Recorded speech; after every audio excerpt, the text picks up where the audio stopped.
நிறையா பூச்சி வந்து பல ஈன்னு சொல்லுவாங்க அந்த பூச்சி. அது வந்து இந்த மாதிரி ஓட்டை போட்டு அந்த இடத்துல கருப்படிச்சு சிவப்பாயிருது. இதை இப்படி பண்ணுறதுனால இந்த இடத்துல வந்து செட் ஆகாது சொருக்கம். அதனால் வந்து அந்த இடமே வேஸ்ட்டாக போயிடும், ஈல்டும் கம்மியாயிரும், வளர்ச்சி வராது. அதனால இந்த இடத்துல உங்கள் இதில் வந்து நிறையா இது பார்த்தோம். அந்த இடத்துல இந்த மூளை அங்கெல்லாம் இருக்குது.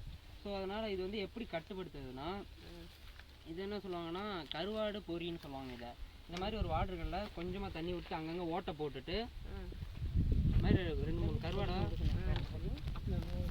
உள்ளே போட்டுடணும். உள்ளே போட்டால் அந்த வாடைக்கு வந்து என்ன பண்ணணும்னா அங்கே இருக்க ஈ வந்து இப்படி போட்டு ஈ வந்து இங்கே ஓட்டையாக போட்டுருவாங்க. இந்த ஓட்டையில் போய் அந்த ஈ உள்ளே போய் அந்த ஈ உள்ளே விழுந்துடும். ஸோ இது மாதிரி ஒரு ஏக்கருக்கு வந்து கருவாட்டு மாதத்துக்கு அந்த பூச்சி வந்துடும். ஒரு ஏக்கருக்கு வந்து 5 இல்லை 5-6 வந்து சுற்றி வச்சுட்டா, சுற்றி உள்ளே வச்சா அந்த வாடைக்கு ஃபுல்லாக ஈ உள்ளே விழுந்துடும். அப்போனா இந்த மாதிரி எந்த நோய் எதுவும் வராது. அந்த வந்து நம்ம பார்த்துக்கலாம். நன்றி. நன்றி.